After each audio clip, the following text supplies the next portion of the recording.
डर वो नहीं होता जो हमें दिखाई देता है।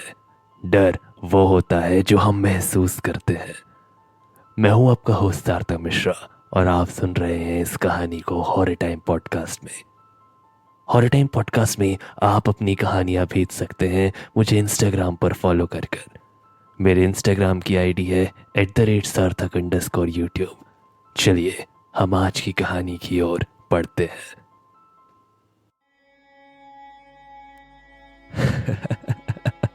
इस डॉल में ऐसा क्या खास है?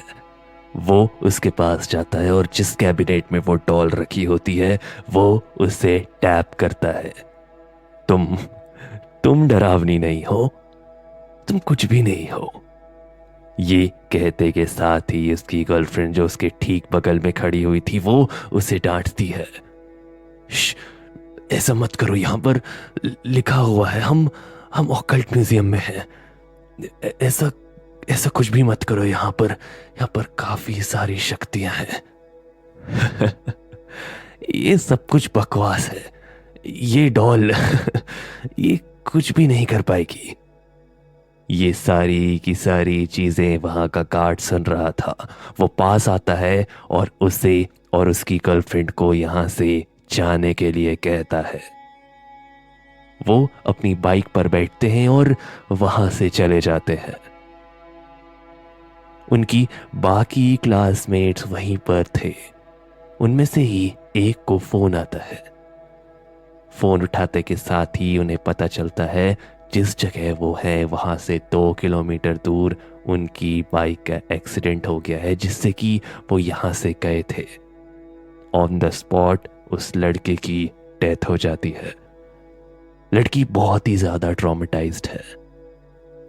और यहीं से चालू होती है कहानी एनाबेल की।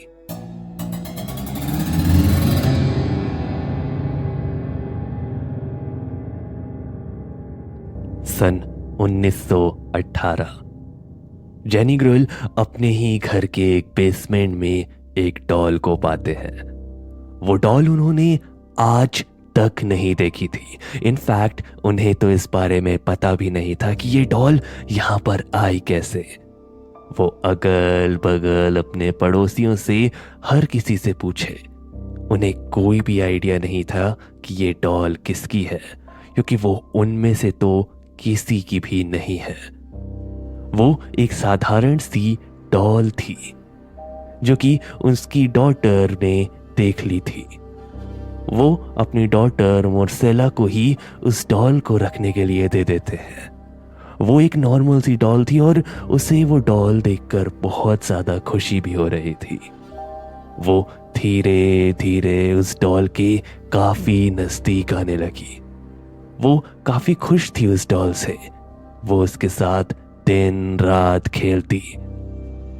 मोर्सेला एक तरीके से उस डॉल से अटैच हो चुकी थी। वो उसके बिना ना खाना खाती और ना ही वो उसके सिवाय किसी से बात करती। धीरे धीरे ये जो इनोसेंट सा अटैचमेंट था वो बहुत ही ज्यादा अजीब टर्न लेने लगा था। एक पॉइंट तो ऐसा आ चुका था कि वो उसे स्कूल तक लेकर जाती। एनीवे, जब मोर्सेला 13 साल की थी तब उसकी डेथ हो जाती है एक डिजीज से। लेकिन उसकी डेथ से 1 महीने पहले ही वो डॉल अपने आप ही गायब हो जाती है। जॉनी उसे पूरे घर में ढूंढने की कोशिश करता है उसकी डॉटर के कहने पर, मगर वो उसे नहीं मिलती है। उसकी डॉटर की डेथ हो जाती है और उसके बाद भी वो उसे ढूंढता रहता है, मगर उसे वो आखिर तक नहीं मिलती है। वो डॉल काफी सालों से गायब रहती है। किसी को नहीं पता वो कहाँ गई, कहाँ थी, मगर ऐसा कहा जाता है वो एक हॉबी स्टोर कर शॉप में 1970s को दिखी थी।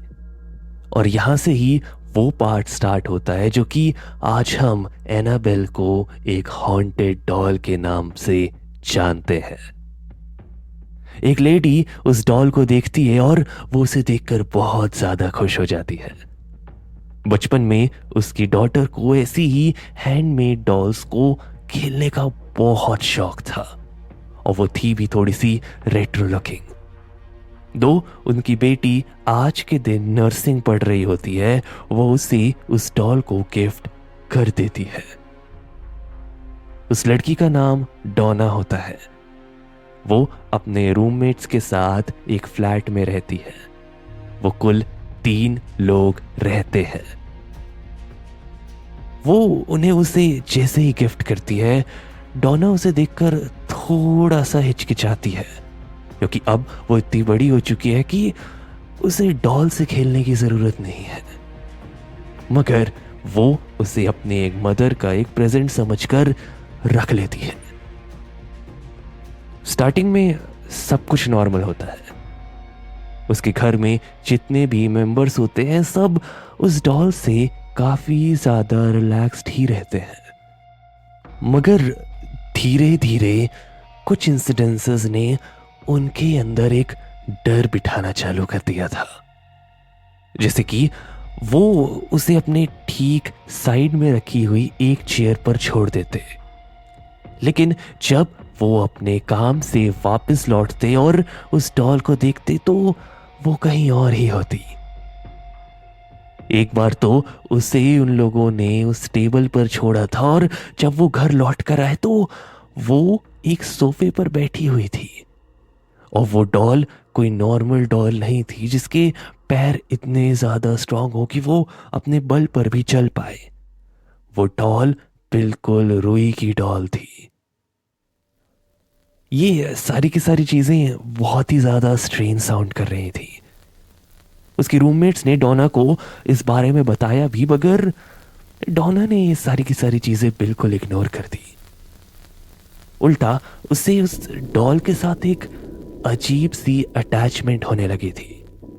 एक ऐसी अटैचमेंट जो कि आगे चलकर बहुत ही ज्यादा खतरनाक मोड़ लेने वाली थी। डोना अपने रूममेट्स के साथ रहती थी। उसके रूममेट्स को वो डॉल बिल्कुल भी नॉर्मल नहीं लगती थी। इनफैक्ट वो उससे डरने लगे थे। एक बार डोना कहीं बाहर होती है अपनी दूसरी रूममेट के साथ। एंजेली अपने घर में अकेली रहती है। एंजी जब घर में अकेली होती है उसे डोना के रूम से आवाज आती है, जैसे कि मानो कोई बहुत ही ज्यादा तेजी से चिल्लाया हो। वो दौड़कर अंदर की ओर जाती है, ये सोचकर कि डोना को शायद कुछ हेल्प चाहिए, वो कहीं गिर गई है या व्हाटएवर। वो जैसे ही अंदर जाती है उसे रियलाइज होता है डोना तो घर पर है ही नहीं। वो इसके पहले कि कुछ समझती, ठीक उसके पीछे वो डोर बंद हो जाता है और इस बार बहुत ही ज्यादा तेज चीख सुनाई देती है डोना को, जो कि एक्चुअली घर में अब आती है। वो अपनी रूममेट के साथ आती है और वो दौड़ते हुए उसके रूम में जाते हैं।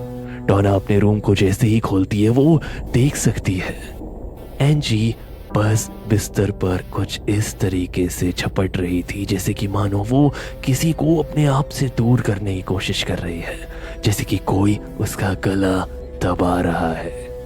ठीक साइड में वही डॉल थी। वो धीरे धीरे अनकॉन्शियस हो जाती है।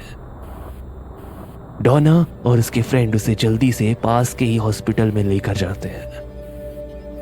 कुछ 5-6 घंटे लगते हैं उसे इस ट्रॉमा से रिकवर होने में, और जब वो अपने आप को संभालती है और उन्हें हर चीज बताती है तो वो सबसे पहले पॉइंट आउट करती है उसी डॉल के बारे में। वो कहती है उसी डॉल ने मेरे साथ ये किया है। वो उस वक्त उसी रूम में थी, वो मेरा गला दबा रही थी। और इस बार एक्चुअली डोना भी इस चीज को समझती है। ये सारे के सारे इंसिडेंसेस जब हो रहे होते हैं तब उनके साथ उनका कॉमन फ्रेंड ल्यू भी वहां पर होता है। वो भी डोना को यही समझाता है कि ये डॉल कोई साधारण डॉल नहीं है, और इसके साथ वो उसके घर जाता है। और वो जैसे ही वहां पर पहुंचता है वो हर जगह पर क्रेयॉन्स फैला हुआ देखता है। हर जगह सिर्फ एक चीज लिखी हुई थी, हेल्प मी। इनफैक्ट जब वो उसके पास जाते हैं तो उस डॉल के ऊपर कुछ लाल चीज रखी हुई थी। उस लाल चीज को वो जैसे ही देखते हैं तो उसके हाथों में तो क्रेयॉन्स रहता है, मगर उसकी पूरी की पूरी बॉडी के ऊपर खून होता है। आखिर ये क्रेयॉन्स यहाँ पर आए कैसे? इस डॉल के ऊपर खून कैसे लगा हुआ है? ये सब कुछ वो समझने की कोशिश कर रहे थे। इस बार लियो ने डिसाइड किया कि वो इसे अपने साथ ही लेकर जाएगा और वो इसे अपने पास रखेगा आज के लिए। वो जब उसे अपने घर लेकर जाता है, उस रात उसे ऐसा सपना आता है कि वो डॉल उसके पास आती है। वो डॉल अपने आप को इतना ज्यादा शक्तिशाली मानती है कि वो उसे धमकी भी देती है और वो उसका गला दबाने की कोशिश भी करती है। अगली सुबह जब वो उठता है तो वो अपनी पूरी बॉडी में एक तरीके से स्कार्स देखता है। ऐसा लग रहा था जैसे कि मानो कोई उसे पूरी रात पंजों से मारा है। उसके पूरे के पूरे शरीर में एक अजीब सी रेडनेस हो जाती है। डोना और लियो इस चीज को अब समझ चुके थे कि ये कोई आम डॉल नहीं है। वो इसे सीधे सीधे पास के ही चर्च में लेकर जाते हैं और वो वहां पर जाकर फादर कुक से मिलते हैं।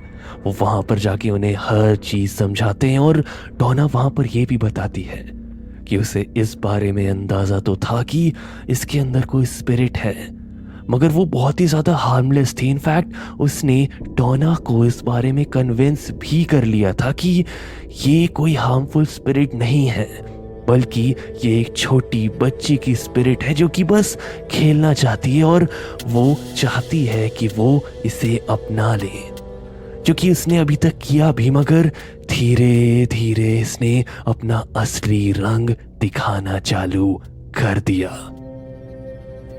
इसके बाद father Coke finally paranormal researchers को बुलाते हैं, एड एंड वॉरेन लॉरेंस को बुलाते हैं। वो उस डॉल को एक हफ्ते के लिए लेकर जाते हैं और जब वो इससे इधर से उधर लेकर जा रहे होते हैं तब उनकी कार एकदम से बंद हो जाती है। इनफैक्ट वो अपनी कार को संभाल भी नहीं पाते हैं और वो पास पे ही एक दीवार से जाकर भिड़ भी जाते हैं। थैंकफुली कार की स्पीड बहुत कम थी, उन्हें कोई मेजर चोट नहीं आई, मगर ये सब कुछ उस डॉल का किया धरा था, ऐसा वो क्लेम करते हैं। वो उसके बाद डोना को कॉल करते हैं और उन्हें ये चीज बताते हैं, इस डॉल में कोई भी इनोसेंट बच्चे की आत्मा नहीं है, बल्कि वो जानबूझकर एक इनोसेंट बच्चे की तरह एक्ट कर रहा था ताकि वो डोना को पोजेस करे आगे चलकर। वो उससे काफी अटैच भी हो चुकी थी, जो कि बहुत ही ज्यादा क्लियरली एस्टैब्लिश्ड था। उसका अगला स्टेप था कि वो डोना की बॉडी को पूरी तरीके से कैद कर लेगी। वो उसे लेकर अपने ही ऑकल्ट म्यूजियम में रखते हैं। आज भी हर हफ्ते प्रीस्ट वहां पर आते हैं और उसे ब्लेस करते हैं। वहां पर पास में किसी का भी जाना बिल्कुल प्रोहिबिटेड है और जिसने भी वह करने की कोशिश करी है उसका अंजाम जरा भी अच्छा नहीं हुआ है। कई सारे लोग, जिन लोगों ने उस डॉल को मजाक में भी मॉक किया था, वो आगे चलकर या तो नहीं रहे हैं या फिर उनके साथ कोई बहुत ही ज्यादा भयानक एक्सीडेंट हुआ है। इसीलिए अगर आप कभी भी ऑकल्ट म्यूजियम में जाएं, किसी भी तरीके से उस जगह पर किसी भी चीज को और स्पेशली एनाबेल को मॉक कभी भी ना करें। एनीवे, आप क्या सोचते हैं एनाबेल डॉल के बारे में? मुझे बताइएगा जरूर। मैं हूं आपका होस्ट सार्थक मिश्रा और आप सुन रहे थे इस कहानी को हॉरर टाइम पॉडकास्ट में। अगर आप सब लोगों ने हॉरर टाइम पॉडकास्ट को अब तक फॉलो नहीं किया है तो प्लीज़ हॉरर टाइम पॉडकास्ट को फॉलो ज़रूर करें, ताकि मैं हर वेडनेसडे एंड सैटरडे जैसी ही ऐसी ही अजीबोगरीब और डरावनी कहानियाँ आप लोग के सामने लाऊं, आप जल्दी से उसे सुन सकें। मैं मिलता हूँ आपसे अगली कहानी में, तब तक के लिए take care, bye bye, and please don't stop listening to the Horror Time Podcast.